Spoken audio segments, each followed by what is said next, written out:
Just pulling in Fontainebleau State Park. If I'm pronounced, I should have asked. We just checked in with the Rangers. I should have asked if it's Fountain or Fontaine Blue. But I guess there's a little bit of, that's like a mile haul once you check in to the campground.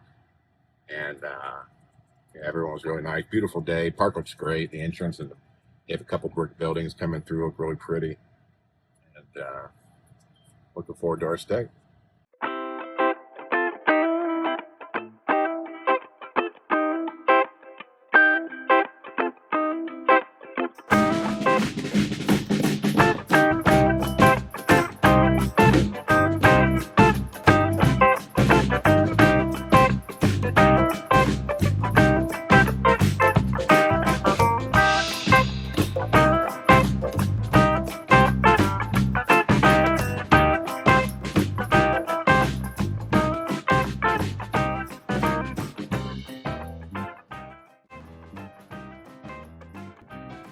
So this is Lake Pontchartrain. I think it's over like 400,000 acres. Huge lake.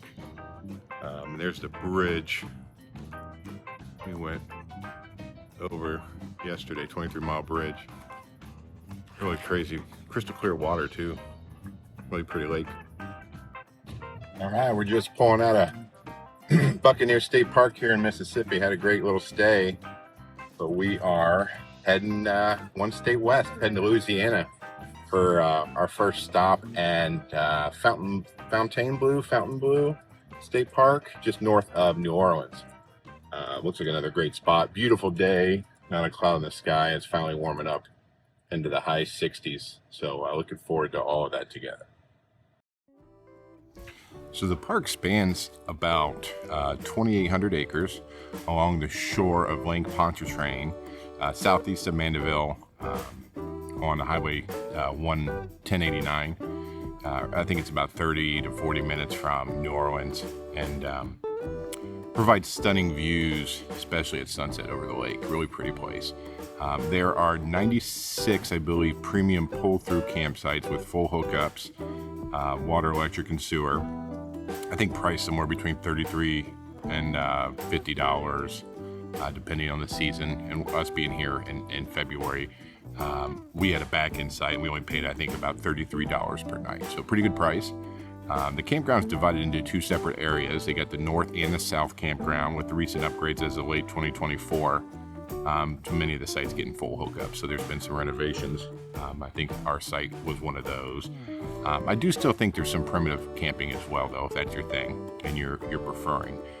They also have, beyond standard camping, they have lakefront cabins, group camps, this glamping style setup, and things like that to take advantage of.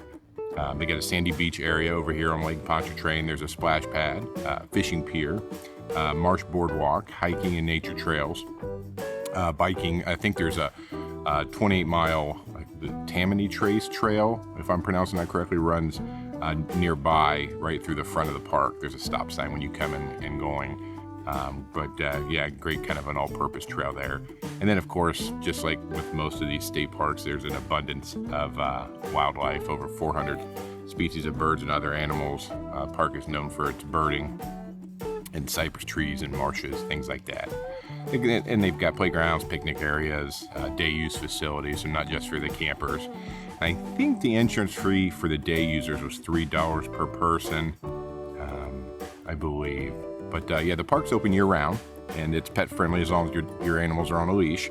I think it's one of Louisiana's most visited parks, and it's got some historic significance as well. The land was once a sugarcane plantation and brickyard owned by Bernard de Marigny, if I'm pronouncing that. I'm probably not pronouncing that correctly.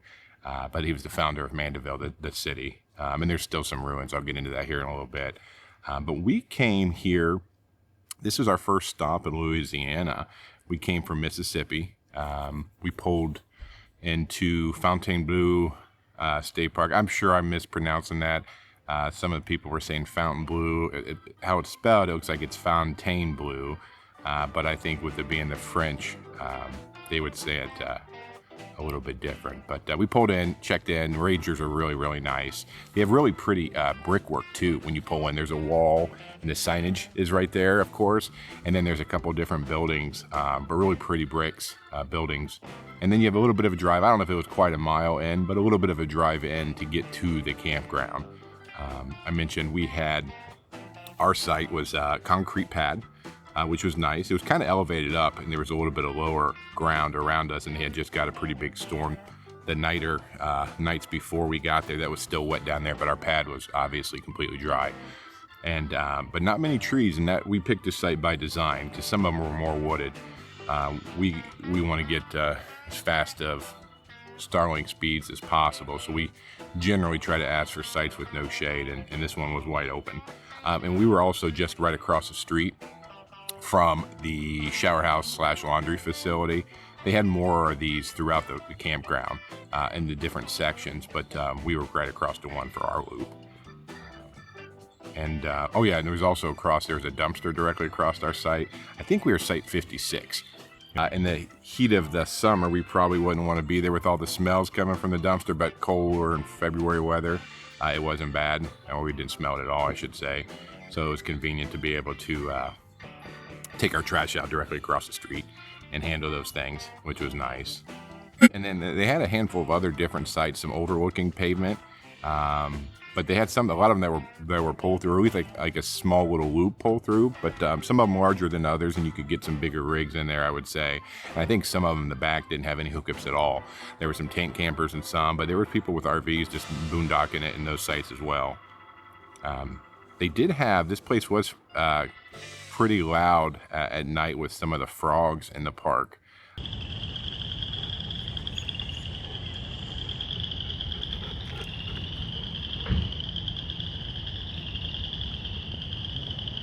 Frog. Not loud enough to keep you awake, but on the back road, not on our side, we would walk Lily around at night and different parts of the day. Then you could hear really loud frogs pretty much all day making their noises. But I don't feel like we've gotten that other places, at least not recently.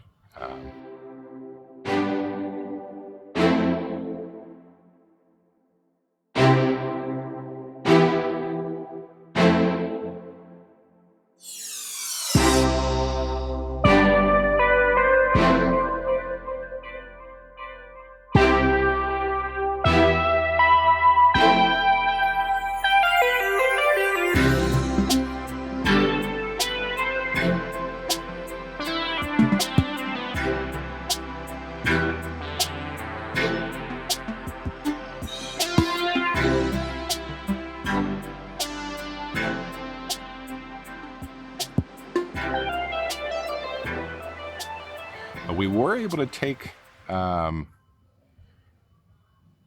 in some first night festivities. Carnival season's going on down here. We were there in February. We arrived on a Friday, and in the town that we were staying, Mandeville, they were having a parade that night. So we headed over. There was a Mexican restaurant. We checked out, got dinner, pretty good food, but also the parade was starting right next door, was launching out of the parking lot right next door. So we were able to, everybody kind of filled those parking lots, but we were able to eat dinner, park, and walk over to the parade. We learned a lot about the carnival season here. So carnival, if you don't know, and everyone down south is well familiar, I think, since we were in Pensacola, northern Florida, over into Alabama, Mississippi, and then obviously Louisiana. People were decorating the purple and gold and green for the carnival season. So it's the whole fun season. It starts on January 6th, where they call Three Kings Day, and it lasts weeks until Fat Tuesday. This year, Fat Tuesday was on February 18th. Mardi Gras actually means Fat Tuesday. I didn't know that in French. I mean, obviously I've heard of Fat Tuesday, but Mardi Gras translates to Fat Tuesday. It's only one day, and the last day of Carnival, right before Ash Wednesday on Lent. People party and eat rich foods like king cake before the 40 days of fasting in Lent. And that's kind of how it's set up. But parades are held all around the area, the New Orleans area, and different suburbs by different what they call crews. We learned some stuff too here. So a crew is a group that plans and runs parades. throws beads, doubloons, coconuts from the floats, and often hosts fancy balls during carnival season. They started in the 1800s as a private social club, some very exclusive and secretive back then, I guess. The word crew is a fancy spelling of, it's spelled K-R-E-W-E, and it's a fancy spelling of how we spell crew, C-R-E-W. It's to sound old school and mysterious, evidently. But each crew has its own theme, its own history, costumes, and traditions, and the members pay dues to cover floats, parties, etc. There's dozens of them in New Orleans. I think over 40 of them that do parades. Plus, others like Mardi Gras Indians, not exactly crews, but similar cultural groups with stunning handmade suits. And then crews turn the whole season into organized fun. Parades roll for weeks. It's not just one night. They're why Mardi Gras feels like a community tradition, not just random partying. But we had a lot of fun.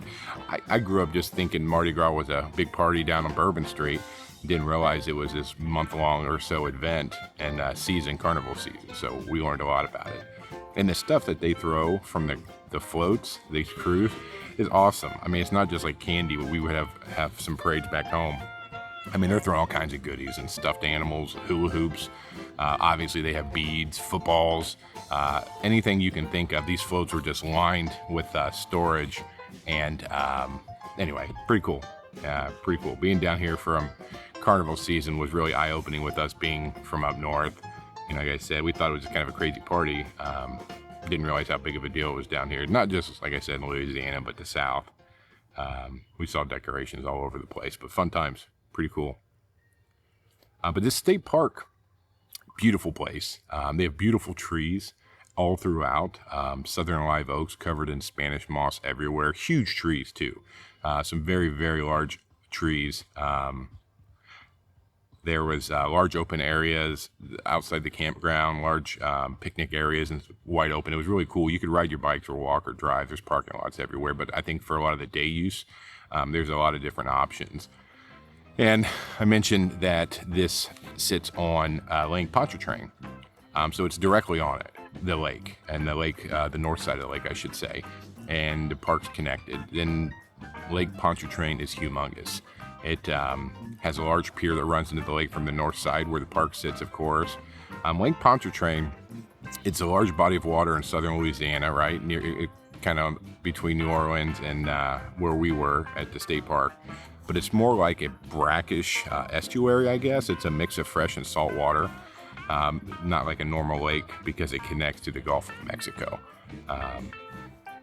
It is huge. It covers about 630 square miles, which equals it's about 403,000 acres. That's a huge lake. Shaped like a big oval. It is about 40 miles long, east to west, 24 miles north to south at the widest point. But it is a little shallow. I think the average depth is about 13, 14 feet. But some spots are deeper, around 65 feet. I guess some of the dredge channels, they got a little bit deeper. Most of it's shallow enough that, like I said, 12, 13, 14 feet or so. But New Orleans sits along its southern and eastern shores, and I guess the lake is pretty important for fishing, boating, and wildlife.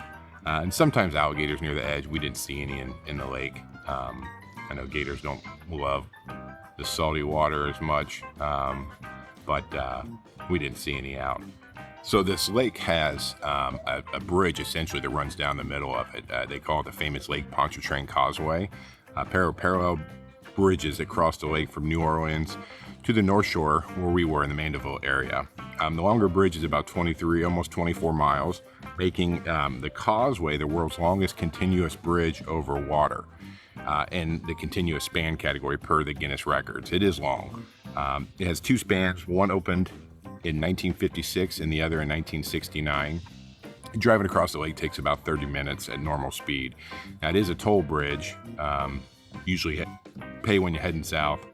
And it saves a lot of time, obviously, if you didn't have to drive around this lake. But it was kind of cool. It wasn't we had good weather and was able to take in the sights driving over. But it was nice. It was a fun little drive. And kind of in the past, too, with this the Lake Pontchartrain being brackish, generally when we've seen brackish water in the past, it's been dark brown, kind of like rivers that are brackish connected to the Gulf or an inlet. But in this lake, it seemed pretty clear, at least from what we could see from the north side of the lake. And then you could actually see New Orleans across the lake on a clear day. We were able to see the city. It's pretty neat. We're gonna go check out some of the festivities here outside New Orleans. We're heading to what they have, a Family Gras, which is a little more kid-friendly, and daytime festival and parades in the suburbs. And I think we're heading to Metairie, if I'm pronouncing that correctly, and going to go check it out. But per the website, some of the stuff we saw, it looks really neat. So I mentioned we drove like the 24-mile bridge over Lake Pontchartrain, and this was to get to the town of Metairie, if I'm pronouncing that correctly. So Family Gras takes place a couple weeks before Fat Tuesday, and it's at the Mardi Gras Plaza on Veteran Memorial Boulevard, right across from the Lakeside Shopping Center. And the event's completely free.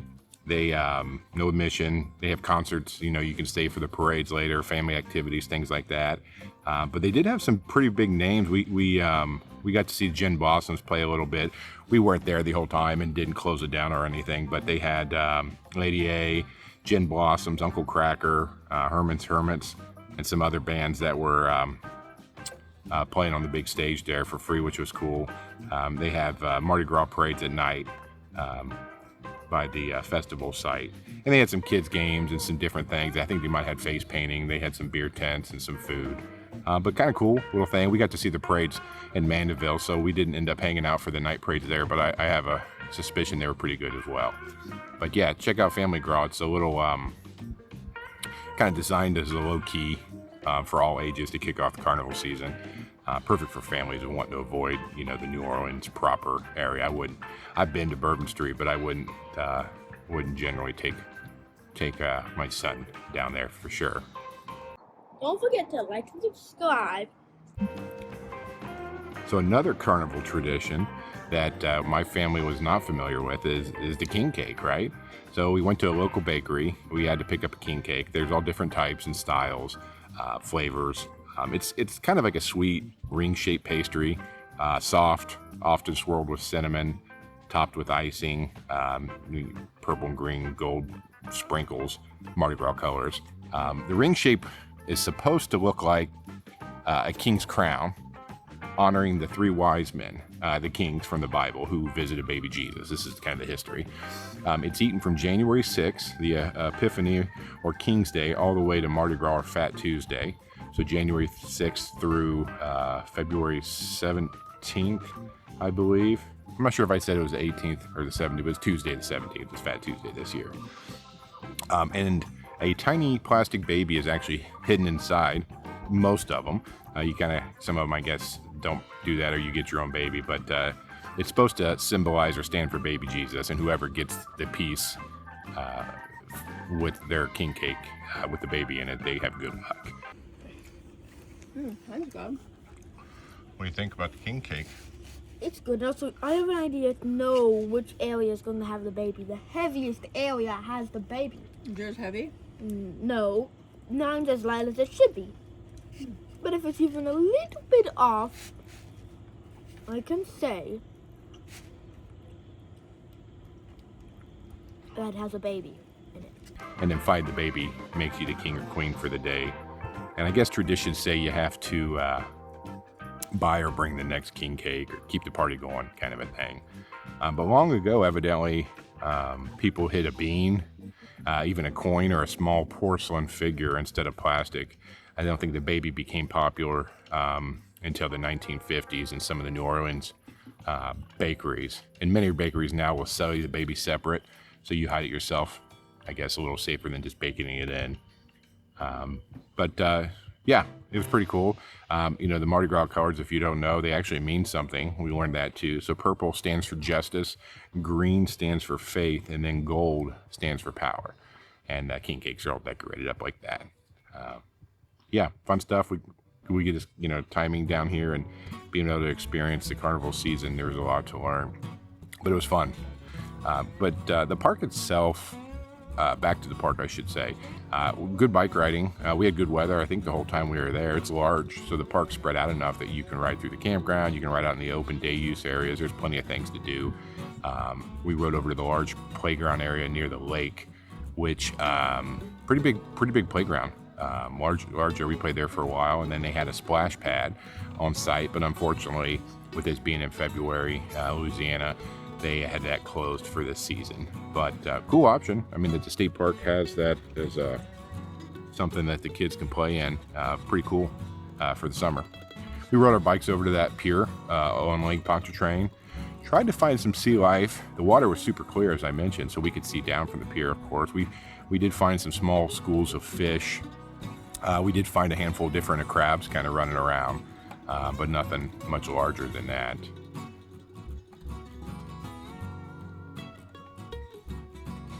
So this might be the first state park that we've seen that lets you pick up sticks for your fire. I feel like a lot of them have had signage and rules against it actually to leave anything down. So I think there's, I don't remember the exact language is how it's written, but something along the lines of they don't want you to get a chainsaw out, but if there's twigs or branches down, you can use them, which is cool. So some good kindling. How many you got so far? Can you open that up? 562. Oh, looks better. All right. So we had a fire that night, and my son obviously wanted to make a s'more, so we partaked in that and was able to enjoy it. Our fire ring was down in that lower area I was telling you that was kind of set down. It was a little marshier.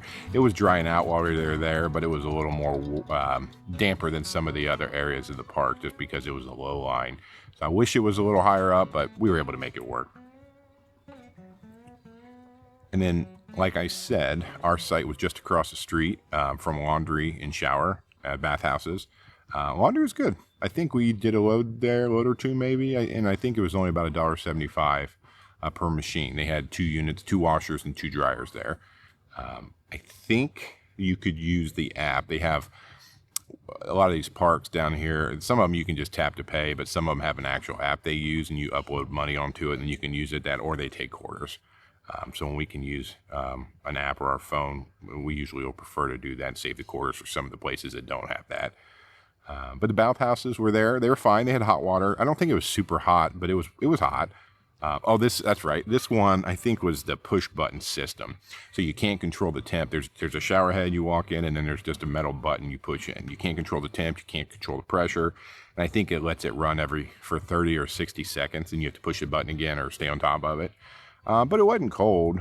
These aren't our favorite type of showers, but I understand why they're there, just to save water and kind of regulate the use of it. We've seen these before, push button showers, but I don't think it's been some time. It's been a handful of states too. I don't remember the last time we would have saw those, but either way, they weren't bad. They did have some of the parks would do this. They'll have a little library kind of post in the campground. They had one on the corner site. My son was able to borrow a couple books and read them during our stay before returning them, but it's cool. We check it out when some of these parks have them. We'll see if there's any kids books. They have adult. A lot of times they'll have both adult and children's books, so not just for kids. A short little bike ride over to the visitor center. And it's about 20 till 5. I'm not really sure if they're open or not, but we thought we'd check it out. They drove past it the other day and see what they have to offer. Oh, so on the way to the nature center, I forgot about this. We actually discovered this really when my wife spotted it when we were riding past one of the signs. There's a really weird looking bug. I took a picture of it, took a little video of it, and we were actually going to ask the ranger in the nature center. And he told us this was an assassin bug. My son was pumped. He knew about the assassin bug, but maybe not what always they looked like in person. So the assassin bug is kind of a fun fact. They strike super fast and they paralyze their prey in seconds with a venomous, like a beak stab, I think. And that's where they get their name, the assassin. Assassin! And deadly ambush attacks like silent killer. So it was cool. There's a little bit more to what they do and how they eat their prey, but I won't get into all that. But check it out if some of that stuff's interesting. But we haven't seen one. Well, we haven't found one, I should say, until here in this park, which was great. So out front of the nature center, There's a sugarcane mill site, as I mentioned earlier. It ruins now, right? But we talked to the ranger a little bit about the history there. Pretty cool thing. They have it roped off so you can't get too close, because I have a feeling it's probably slowly continuing to fall down. But it was right out front of the nature center. And the nature center ranger, he was great. He had a lot of pride in his job, and I think seemed like he was a part of kind of developing the program there, at least a lot of the animals, and getting things organized and having the displays all set up. The nature center was great. We didn't have a ton of time. We actually went there, I don't know, probably 20 minutes or 30 minutes before they closed. So we spent as much time as we could at that day. But he had quite a bit of animals on the exhibit as well. He was very knowledgeable. I guess he used to be a teacher, he said.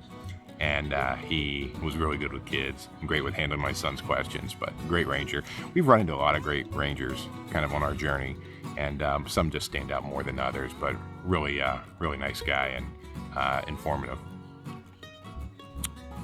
Oh, so I forgot to mention the gator pond. So just near Lake Pontchartrain, we never saw any Lake Pontchartrain, but right next to the splash pad, where the kids are playing, right next to the splash pad, there's a small pond. And I think we saw 5 or 6 different gators. And usually at one point swimming at the same time, or, on the side, so I could count them and not duplicate them. Most were small. I mean, still probably big enough to bite your toes, right? But one of them that was there was pretty good size. There's gator warning signs all over the place at this pond. It was kind of funny. But yeah, we got some pretty good shots of them, and we didn't get too close, of course, but was able to get some eyes on them and get some video and some photos. But it was neat to find, all of them together kind of in this area. But overall, this place is beautiful. Sunsets overlook Lake Pontchartrain are stunning. Campground's clean, well taken care of. Everyone was really friendly, from staff to obviously a camp host and other campers. I like the park's openness as well. Not necessarily where we were camping, but kind of in the day use area, just a huge area. And you can kind of do your own thing, and everyone can spread out. A lot of open grass space, a lot of picnic areas, and then just a short little drive over the bridge to New Orleans if you want to visit. But I recommend it a stop for anyone who likes to stay at a nice state park and take in some of the history and the nature that this has to offer. But up next, we switch gears. We head to Camp Margaritaville in Breaux Bridge, Louisiana. Insanely cheap stop. We stayed at Florida Camp Margaritaville at Christmas, and very expensive place if you've seen that video. But this is outside the season, so I think their rate's lower for that specific reason, but insanely cheap. And we got to spend some time with some family that flew in and stayed in one of the cabins, so that was great. Fun stay, but I was shocked how cheap it was. Obviously full hookups, and they do have some restaurants and entertainment on site that were open on the weekends. But yeah, if you're still with me, I appreciate it. I am working to get that video out next, and we'll see you then. Thanks.